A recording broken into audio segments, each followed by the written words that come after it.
Good morning 7th class. हमारा lesson चल रहा है, lesson number 21, political formation in the 18th century.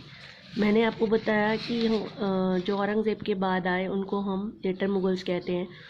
Letter Mughals का फर्स्ट राजाओं में सबसे पहले आए बहादुर शाह फर्स्ट, फिर फारूक सियाल, फिर Mohammad Shah and last one is Bahadur Shah Zafar.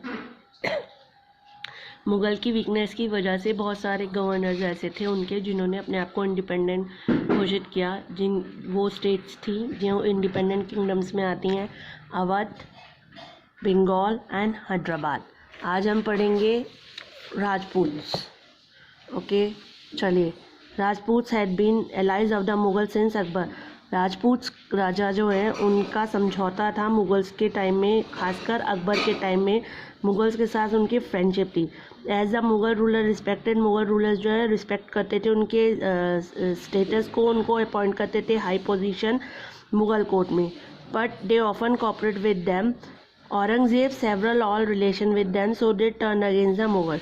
Aurangzeb ने उनके साथ इस तरह के रिलेशन नहीं रखे, इसीलिए मुगल उनसे so they turn against the Mughal, तो वो मुगल के खिलाफ हो गए।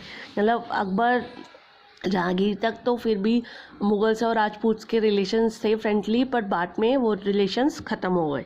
अर्ली 18th सेंचुरी तक मोस्टली राजपूत स्टेट जो हैं वो इंडिपेंडेंट, अपने आप को उन्होंने इंडिपेंडेंट डिक्लेयर कर दिया। सवाई राजा जयसिंह ऑफ आमेर, सवाई राजा जयसिंह जो आमेर के राजा थे, वो एक अच्छे रूलर से 18th सेंचुरी के। उन्होंने अपनी सिटी को फाउंड किया Jaipur and made his capital. Jaipur को उन्होंने अपनी कैपिटल बनाया। उन्होंने बहुत सारे सोशल रिफॉर्म्स किए, समाज सुधार के, और साइंटिफिक लर्निंग प्रोग्राम्स भी चलाए। He also build astronomical observatories बनाए दिल्ली में, मथुरा में, उज्जैन में, जयपुर में एंड बनारस में। अब आपका आता है पंजाब अंडर सिखिज़म स्टार्ट किया था। आपको मालूम है एक स्पिरिचुअल मूवमेंट था, उसको स्टार्ट किया था गुरु नानक जी ने। वो एक स्ट्रॉन्ग पॉलिटिकल और मिलिट्री फोर्स उन्होंने बनाई कॉल खालसा अंडर गुरु गोविंद सिंह। यानी गुरु नानक धर्म स्टार्ट किया था गुरु नानक देव जी ने। बाद में उनके जो लास्ट 10th गुरु थे गुरु गोविंद सिंह ने, उन्होंने सारे सिखों को इकट्ठा किया और एक मिलिट्री फोर्स बनाई जिसका नाम रखा खालसा, यानी प्योर। ही इंस्पायर्ड हिज सोल्जर, उन्होंने अपने सोल्जर्स को इंस्पायर किया फाइट करने के लिए। किससे? मुगल्स से। उन्होंने स्लोगन भी दिया, वाहेगुरु जी का खालसा, वाहेगुरु जी की फतेह। इसका मतलब खालसा बिलोंग्स टू गॉड, यानी खालसा जो है बिलोंग करता है गॉड से, और ऑल विक्ट्री, जितने भी खालसा की विक्ट्री है वो गॉड के नाम पे होगी, यानी आपको भगवान के नाम पर जीत मिलेगी। आफ्टर गुरु गोविंद सिंह के बाद बंदा बहादुर रोज एंड द लीडर। बंदा बहादुर गुरु तो नहीं थे पर राजा थे, तो Banda Bahadur rose as the leader of Sikhs, leader बने सिक्स के। उन्होंने फाइट किया मुगल से, और Sikhs brought Punjab and Jammu Kashmir under their control, और इस तरह से पंजाब के साथ साथ जम्मू कश्मीर भी बंदा बहादुर के कंट्रोल में था। दे ऑर्गेनाइज देमसेल्फ, उन्होंने सारे सिक्स को इकट्ठा किया और 12 ग्रुप्स में डिवाइड किया। दिस माइजल्स वर इक्वल, ये सब माइजल्स जो हैं, 12 ग्रुप्स जो हैं, इक्वल स्टेटस मिलता था और एक दूसरे से कॉपरेट करते थे। बट विद टाइम दे और also start to fight among them, पर जैसे जैसे टाइम बीतता गया ये 12 ग्रुप्स यानी 12 मिसल्स भी आपस में एक दूसरे के साथ फाइट करने लगे। Toward the end of 18th century के अंत तक महाराजा रणजीत सिंह लीडर बने। सुखरा चाक्या माइसल के united all the misls and establish a powerful kingdom in Punjab.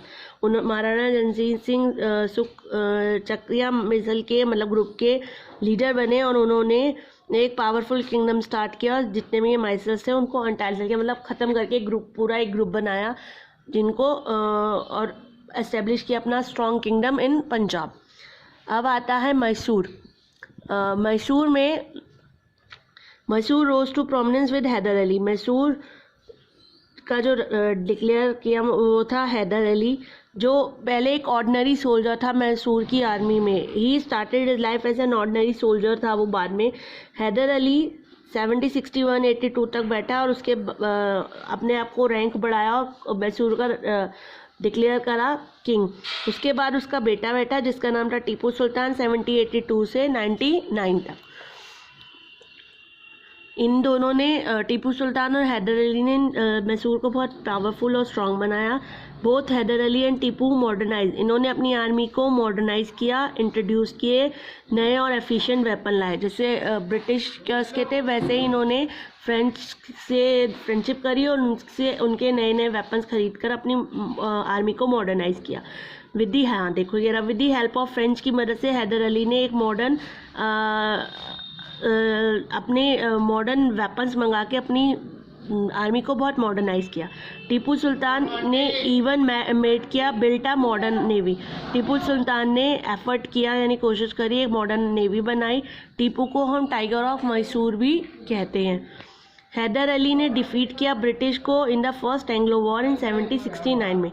Haider Ali ने फर्स्ट एंग्लो वॉर में हैदर अली ने ब्रिटिश को डिफीट किया।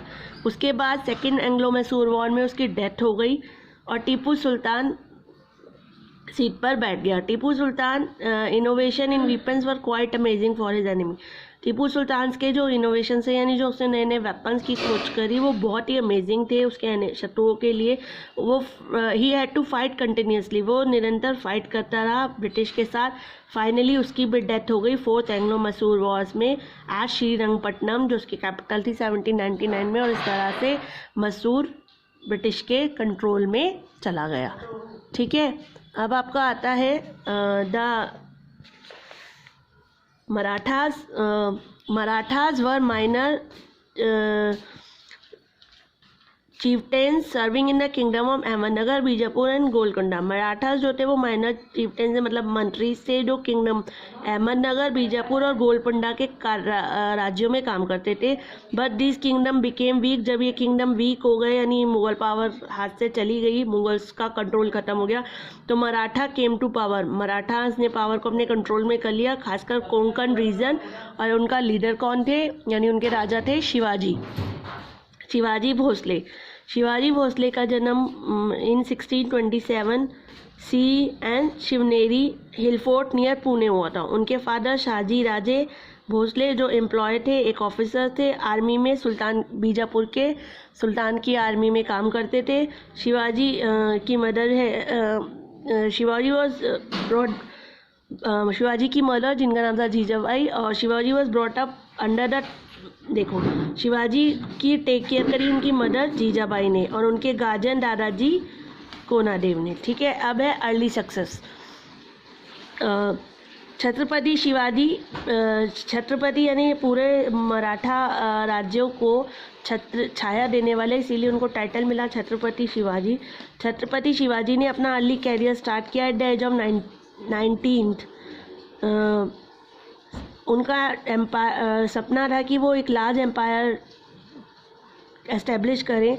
इसके लिए उन्होंने गोरेला वॉरफेयर स्टार्ट करी। एक small group of arm civilian use military tract including, मतलब एक बहुत बड़ी आर्मी के साथ जैसे गोरेला चुपके से हमला करता है, ऐसे उन्होंने एक स्मॉल ग्रुप को तैयार किया सिविलियंस मिलिट्री में। उनको मिलिट्री के आर्मीज़ के सब सिखाया और वो चुपचाप से ऊपर से एक बड़ी आर्मी पर हमला करते थे। और उनकी इस टेक्निक से यंग आर्मी, कैप्चर आर्मी उन हाथ सेना को हरा रही थी। और इस टेक्निक से उन्होंने बहुत सारे फोर्ट्स को नियर पुणे अपने कंट्रोल में कर लिया। गोरेला वॉरफेयर की मदद से वो इस तरह से धीरे धीरे बहुत से एरिया को अपने कंट्रोल में करते गए। अब आता है war with Bijapur. King of Bijapur जो है वो उनकी पावर से परेशान हो गए शिवाजी को इतना बढ़ते देखकर। उन्होंने अपनी आर्मी भेजी अफजल खान के टू डिफीट हिम, उनको हराने के लिए। बट शिवाजी ने अफजल खान को हरा दिया एंड वो मारा गया और बीजापुर की आर्मी डिफीट हुई और बीजापुर उनके कंट्रोल में आ गया। अब आता है वॉर विद द मुगल्स। ये अब हम नेक्स्ट क्लास में करेंगे। बस आज के लिए इतना ही। Okay, have a nice day बच्चा।